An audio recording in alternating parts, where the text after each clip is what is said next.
This week on Clinic Chats, I want to talk about releasing emotions and trauma from the body. Hey, Eloise Ansell here. I am an intuitive healer based in the UK, and welcome. Hello. This week, I had a question from a client, and I thought, you know what, that might make an interesting video.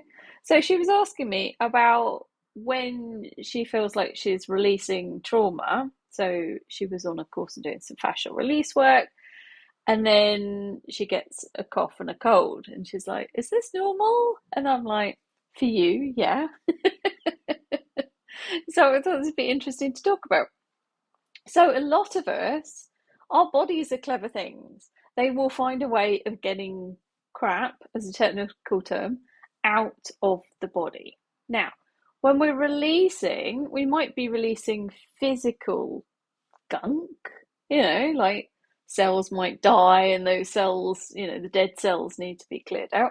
But we can also be clearing out emotional gunk and energetic gunk and, you know, memories that are stored in, emotions that are stored in.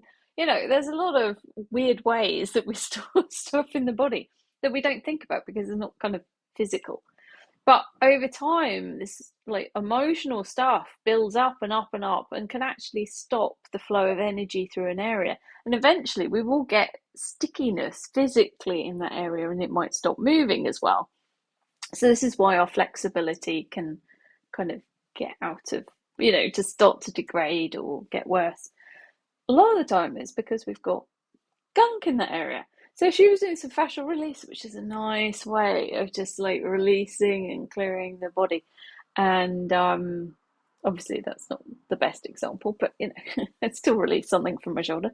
Uh, so it's, if you're trained in it, go for it. But even at home, sometimes we feel like we need to stretch in different directions. We're probably doing some fascial release. So it's really lovely for the body to have that release.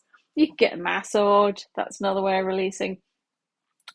The body will have its preferred ways of clearing stuff out. So it might be, when you're having a session and you feel your belly grumbling and like moving and you're like, am I hungry? Sometimes it's actually just processing all of the stuff that's coming up and you're releasing. So it will go down through the digestive tract and out into the toilet. Which is, a preferred way of clearing stuff out the body. But the body can have other methods and ways. So, coughing and having a cold clears out the tubes, gets the lungs moving, especially if we're clearing something around grief. So, if we've lost someone dear to us, or, we've had a traumatic time and we're kind of getting over it, that kind of grief comes in, that loss. And so, we might get something kind of lung related and get a cough to clear it out that way. So that might be your preferred way of the body to clear out other stuff other than grief as well. So for her, that seems to be how she's wired. And I'm like, great, if, clearing out a lot of stuff, you might have that reaction. So the body, there's many orifices and many ways that we can clear things out. Blood is an interesting way. So men sometimes get more nosebleeds than ladies. Ladies, when we have our time of the month, we have a great opportunity to let go and release stuff. And the body will make use of that. So I was sharing with my client this week, there was a course that I used to organise in the UK. And every year, we ran it about once a year on average. And every single time we ran the class, it would be midway through my cycle and I would have an extra bleed. My body just loved releasing that class, what I was getting to through that method. So every year without fail, I'd be like, oh, here we go again. It's great. It's really cathartic. And the funny thing was, the last time I organised that class, I didn't get an extra period, but one of the women in the class did. And I was like, oh, someone else did it for me. It was quite interesting. And it's another way of clearing out. So men can sometimes get nosebleeds. So if you're getting a lot of nosebleeds, even if you're a lady, that might be another way that your body's kind of clearing out. Now, obviously, there could be more to it. So always get these things checked out if you don't know what's going on. But it's about learning about your body and learning your patterns. So my client realizes that her pattern is to have a little bit of a cold or cough when she's releasing, like big stuff, not like every day, but your body will have its preferred methods. Now, your body will take opportunities as well. I had another client this week who'd had a little lump, and the body had been really enjoying dumping loads of stuff into that little lump that he had. Now, that got removed, and the body's like, where's that thing gone?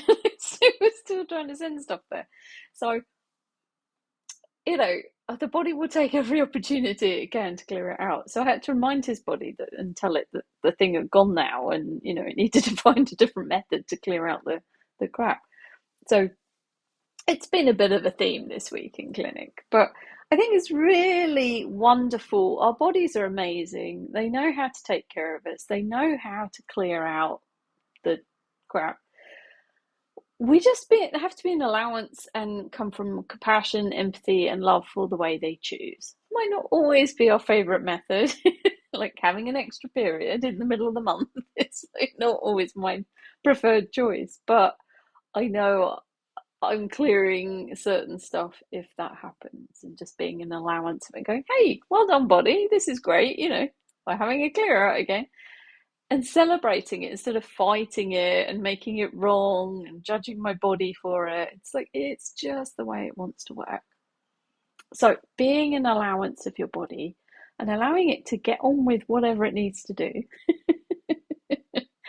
is so beautiful. So if you have quirks, get to know your body. Notice when you've gone through a big shift. Have you attended a class, had some ahas, and your body is like, okay, now I can let go of all this junk?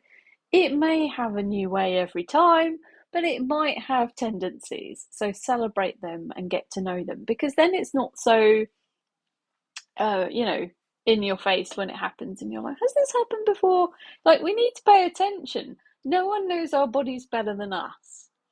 And we need to listen to them and find out what they're trying to tell us. Because sometimes they might actually be trying to communicate something to you by the method that they're choosing. So, like my client having coughs and colds, maybe she's got grief stuff that she needs to look at. That might actually be something that she's more prone to hold on to grief, and the body is trying to tell her that she needs to look at grief and clear things out. If you're watching, that isn't the case. Just using it as an example.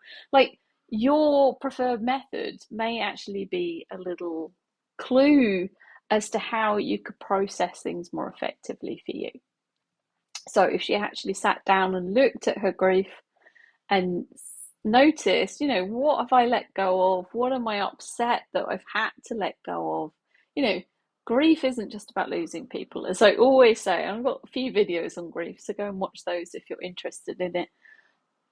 But it is about loss. So we have to let go of the old way to make way for the new. So it can be a change of job, it can be moving house, it can be all kinds of things that can bring some grief up. And we need to acknowledge that grief and deal with it, because if we kind of just hold on to it as baggage and we don't allow it out of the body, we're going to get a chest thing at some point to clear it out. Or you'll have colon issues. That is the other choice, because Chinese medicine, they're the organs for grief. So any questions, put them below. If you've got a weird way that your body likes to release, let us know. Some people twitch, some people shake. That tends to be one of my favourites. I know that, so I know that I'm not having a weird episode if I start shaking. I know it's just the way my body loves to release, and that is okay. So get to know your body's way of releasing, because then you can get feedback and you know what is going on. And it's a beautiful way that the body can find these magical ways to clear things out without us having to have an accident or an injury or something to let go of it. Because the body might do that as well. If you ever break a bone, the bone's trying to release something quite often. So you'll attract a situation in order to break that bone. So clear out your emotional stuff. Work on yourselves. you'll have less injuries. But even just like with a massage, you can release stuff. So you don't have to go to extremes. And your body knows that. It will find the most gentle way possible. Anyway, take care. Have a great week. I'll see you next week. Bye.